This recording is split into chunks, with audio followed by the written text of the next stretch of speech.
রাজ্যে ভালোই ঠান্ডার আমেজ। মঙ্গলবার থেকে তাপমাত্রা আরও বেশ কয়েক ডিগ্রি কমবে।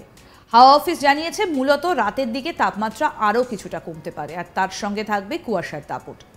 আলিপুর আবহাওয়া দফতর জানাচ্ছে 11ই ডিসেম্বরের পর তাপমাত্রা 14 ডিগ্রিতে নামার সম্ভাবনা রয়েছে। দক্ষিণবঙ্গের ক্ষেত্রে বৃষ্টিপাত সেইভাবে কোনো সম্ভাবনা না থাকলেও উত্তরবঙ্গের ক্ষেত্রে দার্জিলিংয়ে পাহাড় এলাকায় খুব হালকা ধরনের বৃষ্টিপাতের সম্ভাবনা থাকছে। তবে এই বছরে এই সময় অন্যান্য বছর যে তাপমাত্রা থাকে তার থেকে 2 থেকে 3 ডিগ্রি বেশি রয়েছে। আলিপুর আবহাওয়া দফতর সূত্রে খবর, এই মুহূর্তে পশ্চিমবঙ্গের জন্য তেমন কোনো ওয়েদার সিস্টেম নেই। আগামী এক সপ্তাহ পরিষ্কার আর শুষ্কই থাকবে ওয়েদার। সকালের দিকে কুয়াশা থাকবে, উত্তরবঙ্গের ক্ষেত্রে ঘন কুয়াশা থাকার কিন্তু একটা সম্ভাবনা রয়েছে। দক্ষিণবঙ্গের জন্য হালকা থেকে মাঝারি কুয়াশার সম্ভাবনা। দক্ষিণবঙ্গের পশ্চিমের জেলাগুলিতে বীরভূম, পশ্চিম বর্ধমান, পূর্ব বর্ধমান, মুর্শিদাবাদে অর্থাৎ এই জেলাগুলোতে দু এক জায়গায় ঘন কুয়াশা থাকার সম্ভাবনা রয়েছে সকালের দিকে, অর্থাৎ ঘন কুয়াশা থাকবে সেটা সকালের দিকে। আসুন আমরা শোনাই আপনাদের আবহবিদ সৌরেশ বন্দ্যোপাধ্যায় কি বলছেন। পশ্চিমবঙ্গের জন্য উল্লেখযোগ্য ওয়েদার সিস্টেম সেভাবে কিছু নেই। তো আগামী এক সপ্তাহ প্রধানত শুষ্ক পরিষ্কার ওয়েদারই থাকবে।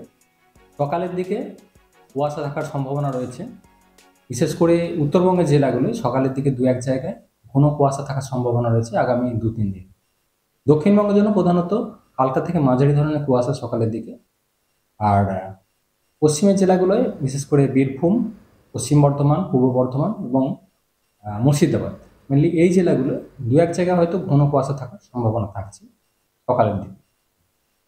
বৃষ্টিপাতের সম্ভাবনা থাকছে না আগামী এক সপ্তাহ।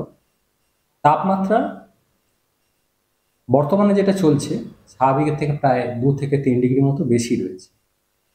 কলকাতা পার্শ্ববর্তী অঞ্চলে গত 24 ঘন্টায় ছিল সর্বনিম্ন 16.6 ডিগ্রির কাছাকাছি, যেখানে স্বাভাবিকের সময় থাকার কথা 14 ডিগ্রির কাছাকাছি। তো 11 তারিখ থেকে মোটামুটি রাতের তাপমাত্রা আবার কমবে প্রায় স্বাভাবিকের কাছাকাছি বা স্বাভাবিক থেকে সামান্য কম যার সম্ভাবনা রয়েছে। এবং কলকাতার ক্ষেত্রে যদি বলা হয় মোটামুটি 14 ডিগ্রির কাছাকাছি আবার নামার সম্ভাবনা রয়েছে 11 পর থেকে। আর উত্তরবঙ্গের জন্য প্রধানত শুষ্ক ওয়েদারই থাকছে, কুয়াশা থাকার সম্ভাবনা যেটা বলা হলো। আর শুধু দার্জিলিংয়ের পাহাড়ি এলাকা আগামী 2-1 দিনের মধ্যে হয়তো 2-1 জায়গায় খুব হালকা ধরনের বৃষ্টির সম্ভাবনা থাকছে। দক্ষিণবঙ্গের পশ্চিমের জেলাগুলির এই মুহূর্তে কি পরিস্থিতি? তাপমাত্রা বর্তমানে বেশিরভাগ জায়গাতেই স্বাভাবিকের থেকে বেশি রয়েছে। পশ্চিমের জেলাগুলোতেও 1-2 ডিগ্রি মতো বেশি রয়েছে, যেটা সর্বনিম্ন তাপমাত্রা যেটা থাকার কথা। তো মোটামুটি 11 তারিখ থেকে রাতের তাপমাত্রাটা আবার বেশ খানিকটা কমে যাবে। পশ্চিমের জেলাগুলোয় স্বাভাবিকের নিচে নামার সম্ভাবনা রয়েছে। তবে মোটের ওপরে এখন তাপমাত্রা খানিকটা নামলেও সেই ঠান্ডা কতদিন থাকবে সেটা আগামী দিনে আবহাওয়ার খামখেয়ালিপনার ওপরই নির্ভর করছে।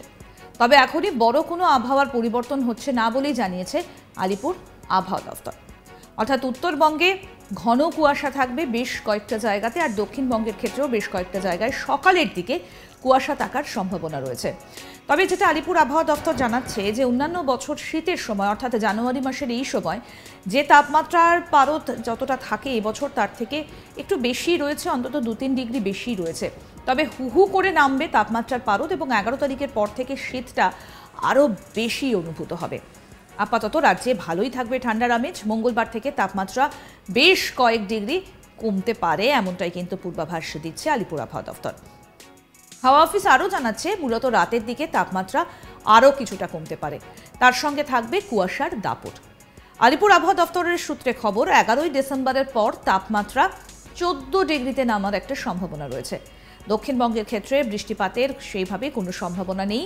তবে উত্তরবঙ্গের ক্ষেত্রে দার্জিলিংয়ের পাহাড় এলাকায় অর্থাৎ দার্জিলিংয়ের পার্বত্য এলাকায় খুব হালকা ধরনের বৃষ্টিপাত হলেও হতে পারে।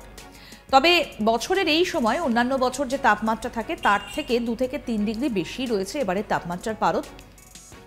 আলিপুর আবহাওয়া দফতর জানাচ্ছে এই মুহূর্তে পশ্চিমবঙ্গের জন্য তেমন কোনো ওয়েদার সিস্টেম নেই, অর্থাৎ আগামী এক সপ্তাহ আবহাওয়া একেবারে পরিষ্কার আর শুষ্ক ওয়েদারই থাকবে। সকালের দিকে কুয়াশা থাকবে, উত্তরবঙ্গের ক্ষেত্রে ঘন কুয়াশা থাকার সম্ভাবনা রয়েছে, আর দক্ষিণবঙ্গের জন্য হালকা থেকে মাঝারি কুয়াশার একটা সম্ভাবনা থাকছে। দক্ষিণবঙ্গের পশ্চিমের জেলাগুলো যেমন বীরভূম, পশ্চিম বর্ধমান, পূর্ব বর্ধমান, মুর্শিদাবাদ এই জেলাগুলোতে 2-1 জায়গায় ঘন কুয়াশা থাকার সম্ভাবনা রয়েছে, তবে সেটা সকালের দিকে। আসুন আরও একবার আপনাদের শোনাই কি বলছেন বিশিষ্ট আবহাওয়াবিদ সৌরেশ বন্দ্যোপাধ্যায়। পশ্চিমবঙ্গের জন্য উল্লেখযোগ্য ওয়েদার সিস্টেম সেভাবে কিছু নেই। তো আগামী এক সপ্তাহ প্রধানত শুষ্ক পরিষ্কার ওয়েদারই থাকবে।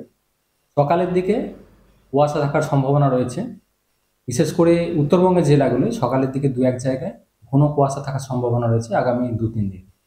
দক্ষিণবঙ্গের জন্য প্রধানত হালকা থেকে মাঝারি ধরনের কুয়াশা সকালের দিকে। আর পশ্চিমের জেলাগুলোয় বিশেষ করে বীরভূম, পশ্চিম বর্ধমান, পূর্ব বর্ধমান এবং মুর্শিদাবাদ, মেনলি এই জেলাগুলো দু এক জায়গায় হয়তো ঘন কুয়াশা থাকার সম্ভাবনা থাকছে সকালের দিকে। বৃষ্টিপাতের সম্ভাবনা থাকছে না আগামী এক সপ্তাহ। তাপমাত্রা বর্তমানে যেটা চলছে স্বাভাবিকের থেকে প্রায় 2 থেকে 3 ডিগ্রি মতো বেশি রয়েছে। কলকাতা পার্শ্ববর্তী অঞ্চলে গত 24 ঘন্টায় ছিল সর্বনিম্ন 16.6 ডিগ্রির কাছাকাছি, যেখানে স্বাভাবিকের সময় থাকার কথা 14 ডিগ্রির কাছাকাছি। তো 11 তারিখ থেকে মোটামুটি রাতের তাপমাত্রা আবার কমে প্রায় স্বাভাবিকের কাছাকাছি বা স্বাভাবিক থেকে সামান্য কম যার সম্ভাবনা রয়েছে। এবং কলকাতার ক্ষেত্রে যদি বলা হয় মোটামুটি 14 ডিগ্রির কাছাকাছি আবার নামার সম্ভাবনা রয়েছে 11 পর থেকে। আর উত্তরবঙ্গের জন্য প্রধানত শুষ্ক ওয়েদারই থাকছে, কুয়াশা থাকার সম্ভাবনা যেটা বলা হলো। আর শুধু দার্জিলিংয়ের পাহাড়ি এলাকা আগামী 2-1 দিনের মধ্যে হয়তো 2-1 জায়গায় খুব হালকা ধরনের বৃষ্টির সম্ভাবনা থাকছে। দক্ষিণবঙ্গের পশ্চিমের জেলাগুলির এই মুহূর্তে কি পরিস্থিতি? তাপমাত্রা বর্তমানে বেশিরভাগ জায়গাতেই স্বাভাবিকের থেকে বেশি রয়েছে। পশ্চিমের জেলাগুলোতেও 1-2 ডিগ্রি মতো বেশি রয়েছে, যেটা সর্বনিম্ন তাপমাত্রা যেটা থাকার কথা। তো মোটামুটি 11 তারিখ থেকে রাতের তাপমাত্রাটা আবার বেশ খানিকটা কমে যাবে। পশ্চিমের জেলাগুলোয় স্বাভাবিকের নিচে নামার সম্ভাবনা রয়েছে। তবে মোটের ওপরে এখন তাপমাত্রা খানিকটা নামলেও সেই ঠান্ডা কতদিন থাকবে তা আগামী দিনে আবহাওয়ার খামখেয়ালিপনার ওপরে নির্ভর করছে। এখনই বড় কোনো আবহাওয়ার পরিবর্তন হচ্ছে না বলেই জানিয়েছে আলিপুর আবহাওয়া দফতর। অর্থাৎ আপাতত ঠান্ডার আমেজ বজায় থাকবে। রাজ্যবাসীর কিন্তু প্রশ্ন একটাই ছিল যে এই শীত শীত ভাব থাকলেও জমিয়ে ঠান্ডা মানে জাকিয়ে ঠান্ডা যাকে বলে সেই ঠান্ডার কিন্তু সেভাবে দেখা মিল ছিল না, বিশেষত শহর কলকাতা এবং পার্শ্ববর্তী এলাকায়। আলিপুর আবহাওয়া দফতর জানিয়েছে যে মঙ্গলবার থেকে কিন্তু তাপমাত্রার পারদ নামতে শুরু করেছে এবং 11 তারিখের পর থেকে কিন্তু আরও জাকিয়ে ঠান্ডা বাড়বে। অর্থাৎ হু হু করে নামছে তাপমাত্রা, শীতে ফের কাঁপবে বাংলা। তাপমাত্রার পারদ অন্যান্য বছর জানুয়ারি মাসের এই সময় যা থাকে এবারে কিন্তু তার থেকে একটু বেশি রয়েছে, কারণ আমরা দেখেছি যে বারে বারে শীতের পথে বাধা হয়ে দাঁড়িয়েছে ঘূর্ণাবর্ত। তবে আপাতত সিস্টেম কিন্তু পরিষ্কার, আপাতত ঠান্ডা থাকবে এবং কুয়াশা থাকার সম্ভাবনা রয়েছে। দক্ষিণবঙ্গে আপাতত বৃষ্টির কোনো সম্ভাবনা নেই। তবে উত্তরবঙ্গের ক্ষেত্রে দার্জিলিংয়ের যে পার্বত্য অঞ্চল সেখানে হালকা বৃষ্টিপাতের একটা সম্ভাবনা থাকলেও ঠান্ডার আমেজ আপাতত থাকবে।